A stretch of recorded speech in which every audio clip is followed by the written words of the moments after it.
Даян дэлхийн ногоон хөгжлийн байгууллага үзүүлж байна. Цаас хэрхэн бий болдог вэ? Яагаад цаас хэмнэх хэрэгтэй вэ? Хүүхдүүдээ би та нараас нэг сонирхолтой асуулт асуух уу? Цаасыг юугаар хийдэг вэ? 5 тоолохын дотор хариулаарай. 1 2 3 4 5. Тэгэлгүй яах вэ? Модоор хийдэг шүү дээ. Сонин байгаа биз? Байгаль дэлхий дээр ургадаг энэ сайхан сагалгар навчтай модоор бидний хичээл хийдэг дэвтрийн цаасыг мөн зураг зурдаг зургийн цаас хийдэг юм шүү дээ. Жишээ нь 17 ширхэг модноос 1 тонн цаасыг гарган авдаг байна. Бидэнд цэвэр агаар бэлэглэж үзэсгэлэнт орчныг бүрдүүлж байдаг 17 ширхэг модны энэ цаас хүмүүс бидний ердөө нэг өдрийн хэрэглээ гэж боддог. Харин нэг модыг тарьж ургуулахад 10-аас 15 жил хэрэгтэй болдог. Урт хугацаа байгаа биз? Улаанбаатар хотод нэг жилд 340 тонн хог хаягдал бий болдог. Түүний 20% нь зөвхөн цаасны хаягдал байдаг байна. Тэгэхээр бид цаасыг маш ихээр хэрэглэж байна гэсэн үг. Тэгвэл бид цаасыг хэрхэн хэмнэж зөв зохистой хэрэглэх ёстой вэ?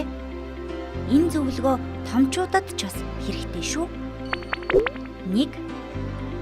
Дэвтрийнхээ зайг зөв ашиглаж сурах нь хамгийн чухал гэдгийг битгий мартаарай. Дэвтрийн ашиглаагүй үлдсэн хуудсуудыг нийлүүлэн дахин шинэ дэвтэр болгон ашиглавал бид зөндөө цаас хэмнэж чадна шүү дээ. Мөн дэвтэр дээрээ хэрэггүй зүйл зурах бус хэрэгтэй зүйлсээ бичиж зөв зохистой ашиглаарай.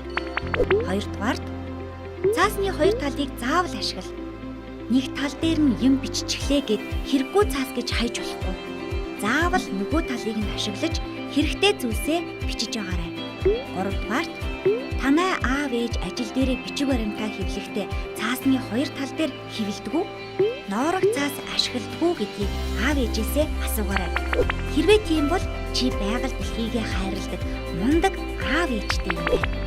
4-дугаарт аав ээжигээ ямар нэг сургалт хуралд суух үедээ маш чухал зүйлээ цаасан дээр хэвлэж аваарай.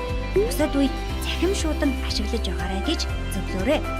Мөн сонингоо цахимаар захиалан уншдаг бол танаа аав ээж жинхэнэ супер аав ээж төдийгүй байгаль дэлхийгээ хайрлан хамгаалахад маш том үүрэг гүйцэтгэж байгаа шүү. 5-дугаар 2 талыг нь ашигласан хэрэггүй цаасаа хог руу шууд битгий хайж агаарай. Цуглуулж байгаад хаягдал цаас авдаг газар тушаавал тэрүүгээр дахин шин цаас хийж болно штэ. Тэгвэл бид зөндөө олон модыг тайрч огтлон цаас хийхээс сэргийлж чадна. Дээрх зөвлөгөөг аав ээж, ах эгч, дүү, багш нар найзуудтайгаа хуваалцсан байгаль их дэлхийгээ хайрлан хамгаалахад хувь нэмрээ оруулаарай. Бид өөрсдөө хийж чадах энгийн зүйлсээс л байгаль их дэлхийгээ хамгаалах агуу үйлс эхэлдэг юм шүү.